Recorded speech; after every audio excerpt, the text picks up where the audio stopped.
15 अगस्त की आप सभी छात्र छात्राओं को मेरी ओर से बहुत बहुत शुभकामनाएं। प्रिय छात्रों, आज हम 79वां स्वतंत्रता दिवस मना रहे हैं।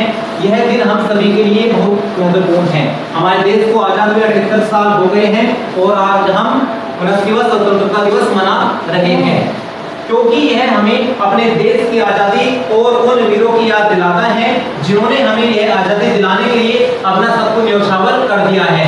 उन्होंने अपनी सब कुछ जीवन का न्योछावर किया है। उन्होंने अपना सुख को नहीं देखा, उन्होंने हम सभी को सुख में रखने के लिए उन्होंने अपने सुख का क्या किया है, त्याग किया है। आज हम एक स्वतंत्र राष्ट्र में सांस ले रहे हैं, लेकिन आज़ादी यूं ही नहीं मिली है। इसके लिए हमारे स्वतंत्रता सेनानियों ने बहुत संघर्ष किया, बलिदान दिए और अनेक कठिनाइयों का सामना भी किया। हमें हमेशा उन बलिदानों को याद रखना चाहिए और उनके दिखाए मार्ग पर चलना चाहिए। हमें हमेशा उस रास्ते पर चलना चाहिए जो हमें आजादी के वीर सेनानियों ने हमें दिखाया है। स्वतंत्रता का अर्थ केवल राजनीतिक आजादी नहीं है, बल्कि इसका मतलब है कि हमें अपने जीवन के प्रत्येक पहलू में स्वतंत्र हो।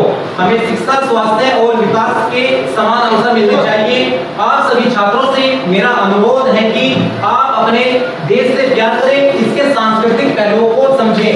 आप शिक्षा प्राप्त करें और अपने ज्ञान का प्रयोग अपने देश व राष्ट्र के निर्माण और विकास के लिए करें। आप हमेशा सत्य, अहिंसा और सत्य के मार्ग पर चले, यह मैं आपसे एक उम्मीद लगाता हूं। आप हमेशा एक दूसरे का सम्मान करें, बड़ों का सम्मान करें। आप शिक्षा के बल पर आप आगे बढ़ते चले जाए, क्योंकि शिक्षा में है पॉलिसी है जिसके अंदर आप जितना इन्वेस्टमेंट करोगे उससे ज्यादा आपको कहीं ना कहीं उसकी प्राप्ति होगी।